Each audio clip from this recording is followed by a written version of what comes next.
sekarang presiden,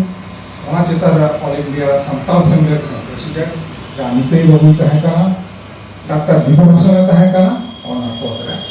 Orang orang tak istilah berbicara na, ada sangat kuat. Kau je mungkin nak lebih kota hotel te,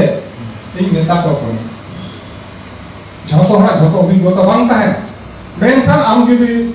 orang tanah bawa kata, ada jangan bawa bawa bawa support apa ada adik tu nanti mungkin dia hanya nama negara mana jenis apa sih itu bawa orang semua ini hamarin bawa apa itu bawa itu enak तो उनका परिस्थिति है उन्हें इन्हें अभिज्ञता का प्रतिनिधित्व होता है लगाओ का ताहन तवन पे विद्युत तवन पे साउंड भवन बच्चा अब ये खातो मचा जहाँ लेकर इंग्लिश की दा आरोह नाकर तो तवन का मंके को मजलो बापू में नाकर को पावडर बापू में नाकर को इनको मकाती को इस सब वाला हाँ तीन हला पे प्रोग्राम किया तीन हो अदो तीन दार हो चे हुई अंते हाँ बार दिन धरे प्रोग्राम दो अच्छा मानव जोहार तो नोडे नॉय दिल्ली महल एसेका वेस्ट बेंगल तो हे जखनाले नोडे नॉय सारी धर्म सांघार लईते केंद्र सरकार विभिन्न ऑफिस रेना खान सारी धर्म इदी कते दरबार आदो निया लसार हेते नोडे दिल्ली रेन आबो जहां को सांतार बिरादली नोडे को नोआ ते माजी सिस्टम दो तो जे आले नोडे माजी पारानिक नायके गोडेत को नाखान ले गोटा सेत काट कोआ तो आपे जखन पे हेज कना बाबा को 20 तारीख खन आले कटी नेल सांगे कताले पे और ओना लेकाते आले हो नोडे ले हेज सेटेर कना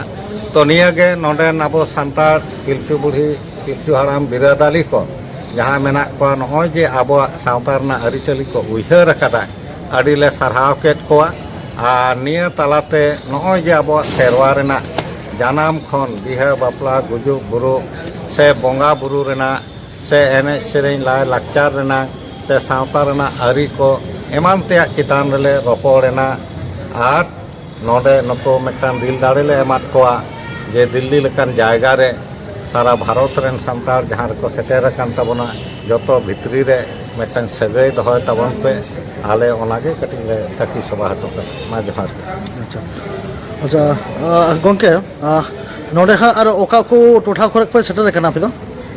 हाँ आले दो वेस्ट बेंगल खन ले हेज कना ले झाड़ग्राम जिला मेदिनीपुर जिला बांकुड़ा जिला नोआ करे खन ले हेज कना अदो एखेन सावता सुसेरिये और अतु अतु करे जहाँ को मेना को जेमन दुर्गापुर खना नोडे मेना तबना बी जोन रेनिक माझी हड़ाम इन जेमन कोलकाता नागार रेनिक नायके कोलकाता जाहेर ओडे ओडे नायके के नहीं उनका के सावता सुसेर सला हो जपड़ाव मेना ले विभिन्न संगठन सला जेमन एसेका संगठन सला भारत जगत माझी परगना महल पाटा से खुना शिक्षा सोरेन गंके जेमन लई किया नोडे ले हेज कना नोडे दो सारी धर्म कोर्ट कमिटी पहाटा सेन कोना ऑल इंडिया सारी धर्म कोर्ट कमिटी तैयार कना ऑल इंडिया सारी धर्म कोर्ट कमिटी पहाटा खुना मेमोरेंडम भारत सरकार ठेन सबमिट हुआ होम मिनिस्टर ठेन सबमिट हुआ नोडे ट्राइबल मिनिस्टर ठेन सबमिट हुआ तारपरे नोडे register general of India RGI office रे मेमोरेंडम बन सबमिट लगिरो कना नोआ दो 10-11 तारीख बन गोटा कदा दुर्गापुर ना मीटिंग रेगे लहा रेगे बन गोटा कदा अदो ओना मेमोरेंडम सबमिट लगिन के नोडे दिल्ली दिसम तो हेज हुई कना अदो नोडे दिल्ली रे मेना को अबोरिन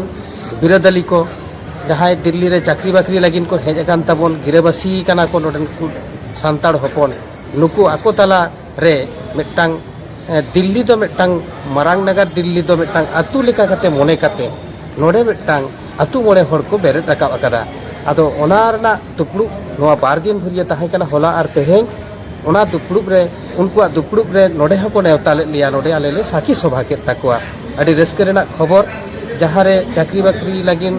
सान्ताड़ को हेज अकना आकोआ लाय लाकचार धर्म कमी सानामा बांचाव दो लगिन अतु मोड़े हड़ा जे अडी लाक्ति कना नोआ को उइहर जामा ओना खातिर ते उनको तो पुइलो ते अडी अडी साराव चेदा से नोडे आयमा दिन खुना चाकरी बाकरी होड़ सान्ताड़ मेना कोआ नोडे दो आयमा गोटांग संगठन हो बेरे राकाब अकना संगठन दो मेनखान मिटटांग गावता से संगठन दो सावता रना दो ओहय कमी दाड़े किया सावता रना कमी करते गेले अतु मोड़े होड़ लाक्ति मेना अतु मोड़े होड़ माझी गोडेत नायके पारानिक जग माझी नुकु को जहाय मेना को ताबुना लाक्ति रेना अबो अतु मोड़े होड़ नोंकाना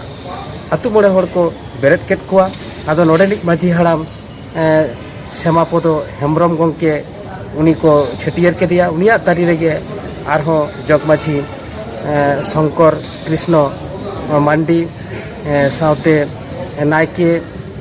मोहन चंद्र मुर्मू नुई नुकु पे होड़ नितुम को छटियर केदा आरहों बाकी सुनील डॉक्टर सुनील मांडी मेनाया उनी पारानिक नौका के अतु मोड़े होड़ तीन ako मध्य रे मेना कोआ उनकुआ नितुम को लई सदर की आले आंजम सांगे के तकुआ साकी सभा के दाले होलानो आर तेहें दो नोडे गालमाराव हिना चेदा माझी गोडे बेरे लाक्ति कना अतु मोड़े होड़ा चेदा लाक्ति मेना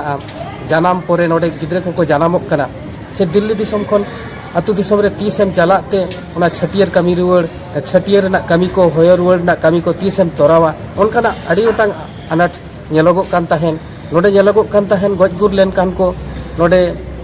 जहाँ हिंदू मते नोडे मत चुल्ली रे को रापाक कुआ तो आबो सान्ताड़ दो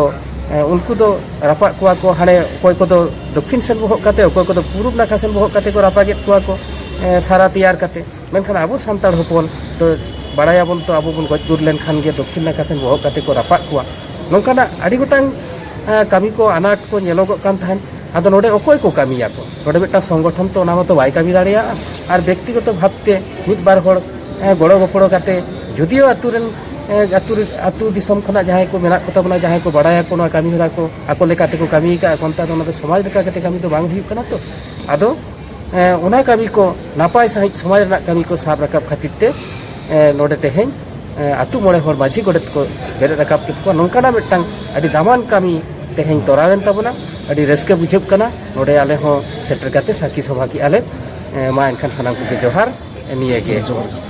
और मी गंके बन नाम कर दिया नहीं मानी बाबा गंके आबेन दो हाँ ओका खना हाँ अच्छा दिल्ली दिसम नगर आदो ओका दिसते से नेवता नाम काते सेटर रखना सानाम को जोहार नेवता मा नाम कान गे मिटांग सेनखन माने दुर्गा दिल्ली जहां तुसुल ओना बिरे रकाबना ओना मिटांग जेमन पार्ट सेकेंड मिटे पार्ट हुई कना आले दुर्गापुर नो all India Saridharam court committee last 17 November ले डिसीजन हताव केदा जे अब पश्चिम बांग्ला सरकार सारीधर्म बिल कोर्ट मा पास कदा हंडे भिजाव कदा राज्य सभा रे नो कथा रकाब कना तो जहाँ प्रधानमंत्री दफ्तर में राष्ट्र दफ्तर में से आरहों जहाँ इनको ट्राइबल मिनिस्टर दफ्तर में नुकु को आले मेमोरेंडम एमोरना कथा मेना गपा और मियां या तो ओना हते तेगे विश्वास कायते है माने बनार कमी मिधार पूरा लगी तेगे नोआ आले संघार दो अच्छा गंके आबेना उपरुम दो हाँ इन दो चंडीचरण किस्कु सारीधर्म जाहिर थान बिजन अतु सोलो अनारन माझी बाबा दोसार कना इमिटन अनोली धरे गंके आयमा सारहाव